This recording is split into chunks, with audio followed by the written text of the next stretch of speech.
आज आपण कोणतीही रेसिपी नाही घेऊन आलो। आज आपण खास मुस्लिम बांधवासाठी जे रमजान महिन्यात रोजे करतात आणि खूप असं कठीण काम ते करतात आणि त्या कामात आपल्याला जरी थोडीशी जरी मदत करता आली तरी सुद्धा खूप आहे। तर मी काही टिप्स आणि ट्रिक्स घेऊन आलेली आहे। तर काही गोष्टी आपण पाळल्या तर आपले जे रोजे आहेत, आता कडक उन्हाळा आहे आणि यामध्ये रोजे करणं म्हणजे खूप कमालीची एनर्जी हवी असते। तर अशामध्येच आपल्याकडून काहीतरी छोटीशी मदत झाली तरी सुद्धा खूप आहे। तर प्रथम तर सर्वांना रमजान महिन्याच्या खूप साऱ्या शुभेच्छा। तर पहिली गोष्ट म्हणजे आपली जी झोप आहे ती पुरेशी आपल्याला मिळायला।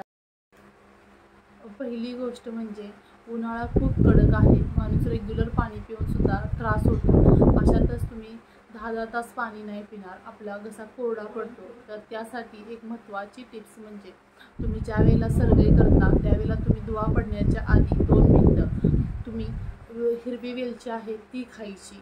त्या हिरवी वेलचीमुळे आपल्या घशाला थंडावा मिळतो, सोबतच तुमच्या पोटामध्ये गारवा राहतो आणि तुम्हाला ॲसिडिटीचा त्रास होत नाही।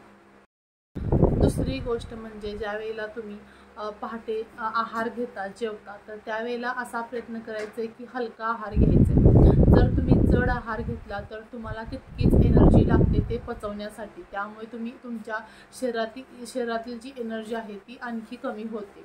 तर तुम्ही त्यामध्ये जर तुम्ही नॉनव्हेज खाणार असाल तर ते रोस्टेड किंवा फक्त बॉईल केलेलं हळद मीठ लावून बॉईल केलेलं तुम्ही खाऊ शकता। मसालेदार पदार्थ शक्यतो टाळायचे आहेत।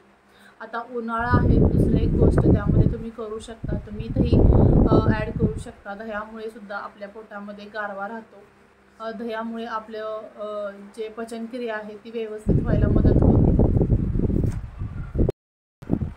त्यानंतर तुम्ही ज्या वेळेला सरगई करणार आहात, पहाटे जेवणार आहात त्यावेळेला शक्यतो बिन तेलाचे फुलके किंवा भाकरी खाण्याचा प्रयत्न करा। त्यामुळे तुम्हाला तुमच्या घशाला कोरड पडणार नाही आणि पचायला सुद्धा भाकरी खूप हलकी आहे, त्यामुळे तुमच्या शरीराची एक्स्ट्राची एनर्जी वाया जाणार नाही। त्यानंतर सगळ्यात महत्त्वाचं म्हणजे ज्या वेळेला तुम्ही इफ्तारी करता, ज्यावेळेला तुम्ही रोजा सोडता तर त्यावेळेला तुम्ही खजूरवर कशावरही जे रोजा सोडत असाल त्यानंतर तुम्ही नमाज पडला की 7:30 पर्यंत जेवण करण्याचा प्रयत्न करा। तुम्ही जेवल्यामुळे काय होईल की तुम्हाला पूर्ण वेळ तुमचं डायजेस्ट होण्यात जाईल आणि जेवल्यानंतर 1 तासभरानंतर आपण दिवसभर पाणी पिलेलं नसतो, मग तुम्ही असं किती पाणी पिणार आहात।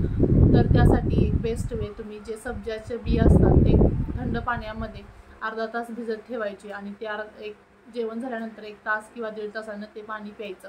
एक फायदा होतो की ते पाणी जे त्या बिया आहेत सब्जाच्या त्या आपल्या स्वतःमध्ये पाणी शोषून घेतात आणि ते पाणी आपल्या बॉडीला मिळतं आणि जास्त प्रमाणात आपल्या बॉडीमध्ये पाणी जातं। सोबतच तुमचं पोट स्वच्छ होण्यास सुद्धा सब्जाच्या बिया मदत करतात, तर हा एक फायदा होतो। सोबतच मी सांगितल्याप्रमाणे जर तुम्ही संध्याकाळी 7:30 वाजेपर्यंत जेवण केलं आणि मग तुम्ही सहज 10 वाजता झोपू शकता, त्यामुळे तुमची 10 ते नंतर तुम्ही 3 वाजता उठत जरी असला तरी सुद्धा तुमची बऱ्यापैकी झोप पूर्ण होते आणि तुमची हेल्थ व्यवस्थित राहू शकते आणि तुम्ही सुखकारकपणे महिन्याचे रोजे करू शकतात। आणि पुन्हा एकदा मी सर्वांना रमजान ईदच्या खूप साऱ्या शुभेच्छा देते आणि ह्या जर टिप्स तुम्हाला व्हिडिओ आवडला तर प्लीज लाईक शेअर सबस्क्राईब करा आणि जास्तीत जास्त रोजे धरणाऱ्या लोकांच्यापर्यंत शेअर करा। एकाला जरी आपल्याकडून मदत झाली तरी सुद्धा खूप झालं।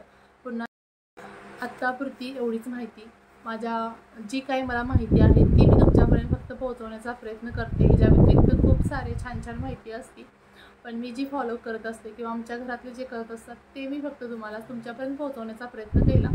तर माहिती आवडली तर नक्की व्हिडिओला लाईक शेअर सबस्क्राईब करा। Bye bye.